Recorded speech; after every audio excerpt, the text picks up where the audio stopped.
Hey, what's going on, Hebden team? This is Sean Kelley, the Car Biz Coach, making you guys a video because I know exactly where you're at, man.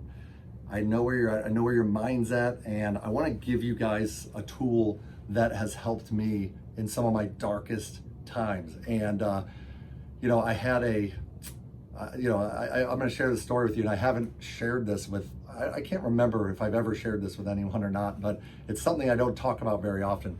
When I was a kid and I joined the Army, it was because I grew up listening to my grandfather's war stories. And I remember him telling me, how he was on he was actually on the Lexington. It was a ship that was sunk by Japanese torpedoes, and how he lied about his age to get in the military. And when that ship was sunk, he dove off. He was like 15 and a half, 16 years old. And he was able to swim some sailors who were injured to safety. And he told me the story. I just remember as a kid thinking about how I wanted to do something for our country, and I wanted to be a hero. And that was really, that was important to me. I wanted to be like my grandfather. So as soon as I could, I signed up for the Army. And of course, when you sign up for something, sometimes you end up doing it, right? So I signed up to be in the military. Of course, I ended up being deployed. I actually volunteered to go to Bosnia, where I spent 7 or 8 months there. But then I got back from Bosnia. Not long after I'd returned, I get sent to Iraq. I was a special operations, so they needed us. They used us for a lot of stuff. But I'm in Iraq for. Sorry about that, battery issue.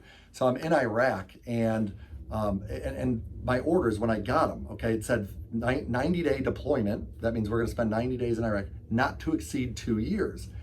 And, we were all of us were looking at those like, oh, that'll never happen. We'll never be there for that long. That's crazy.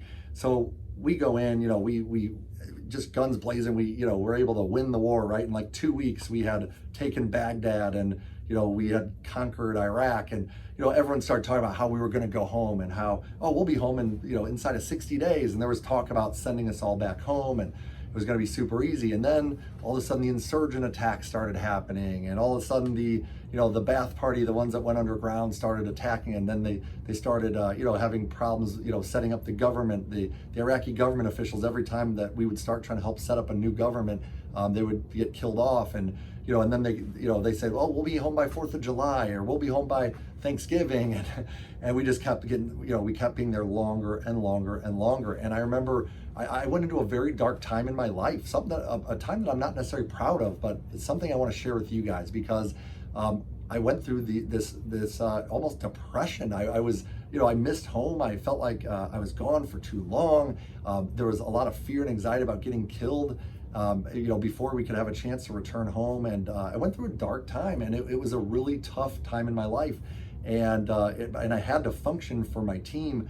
But man, I was not in an okay place in my head. And I was just, and I share this with you because there's something that I learned then. And literally I learned it online because I was trying to help myself get out of this funk. And I learned this online then, and it stuck with me. And I think for you guys are in a similar situation. I want to give you the same tool in hopes that it helps you guys in the same way it helped me. So what it talks about are the 4 phases of attitude, okay? 4 phases of attitude. And we all go through these. This is human nature. It's normal. We all go through this when it relates to any sort of effort that we're putting in or something we're doing, all right? So phase 1 of attitude is excitement, right? You start doing something new. It's exciting. This could be your plan about, your plan of a tract. It could be, starting to sell cars, right? Hey, I'm going to start selling cars. It's exciting. It's new. It's fun. And excitement's a great phase to be in, because that adrenaline will take you, it'll get you the momentum going. It gets you going. The problem with that phase is it only lasts 4 to 6 weeks, and then it's over, because what happens next is you go into phase 2, which is frustration. Phase 2 is frustration. Phase 2, is when shock hits, right? You're like, oh man, is this really, this is really it now? This is what's happening? Denial, right? This is just temporary. This is going to go away. This is going to change soon. I remember thinking that when I was overseas in Iraq, thinking any minute now they're going to give us our orders to go home. And then that fear sets in, right? Oh my gosh, I'm going to get blown up. And for you guys, it might be, oh my God, are we going to fail? Or is our action plan not going to work? It's that fear, and then you get that anger. You start getting frustrated, you're really, the frustration's mounting when you're getting angry, and you're like, why me, right? You start getting really, like, why is this happening to me? Why is this my life now? And then finally we start justification, and justification when we're like, you know what, this is just, that's when we start throwing in the towel. That's when we just kind of resign to it, that it's always going to be like this. And that's when we go into phase 3. Phase 3 is when you're looking, right? You start looking for that excitement again, that next best thing, okay? That can be, you know what, I made all these calls and I got a bunch of rejection, and I feel like, denial, like, bottom line is that it didn't work. Hey, I did all these social media posts, it just didn't work. I'm gonna look for the next best thing so I can find it, so I can get that excitement back. And most people find that new thing, what it is. It might be a new way of doing business, new way of selling, might be a new job. You might quit. Some people, this causes them to find what they were looking for, that new thing of excitement, and they quit. Now, what you need to understand about this is that when you quit, you can never reach your fullest potential, all right? It's that simple. You can never complete or fulfill the reason that you started doing this in the first place, all right?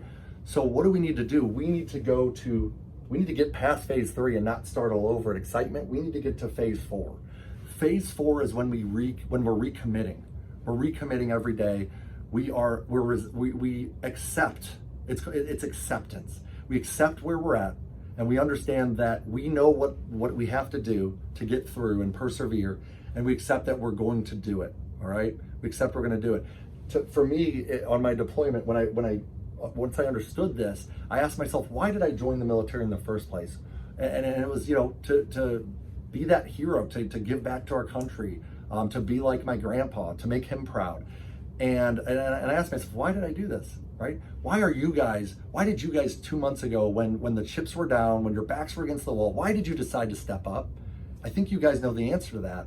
And in talking to you, I think it's for you guys to stay together, for you to protect the culture that you've built, for you guys to be able to share that culture with the world and bring other people into it, and help be for the people. You guys are doing something amazing.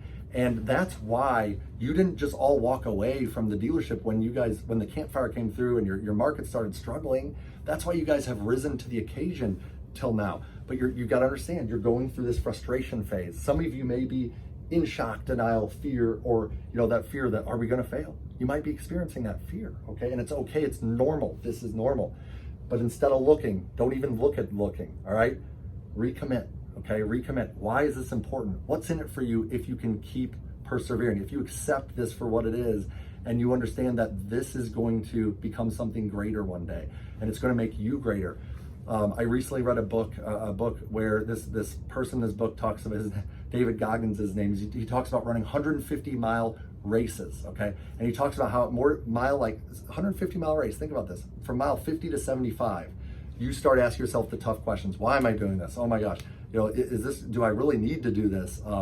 What am I thinking here? You start asking yourself these questions because your brain has a governor on it, and it's trying to shut you down. It's trying to go into survival mode, and it's going to prevent you from achieving what you set out to do in the beginning. All right, so rip that governor off. All right, you still have another 60 or 70% to give. All right, but in order for that to happen, for you to be able to give and make it a reality, you're going to have to recommit. You're going to have to accept it, and that's how you're going to finish the race. That's how you're going to keep your team together, and that's how you're going to protect each other and your dealership.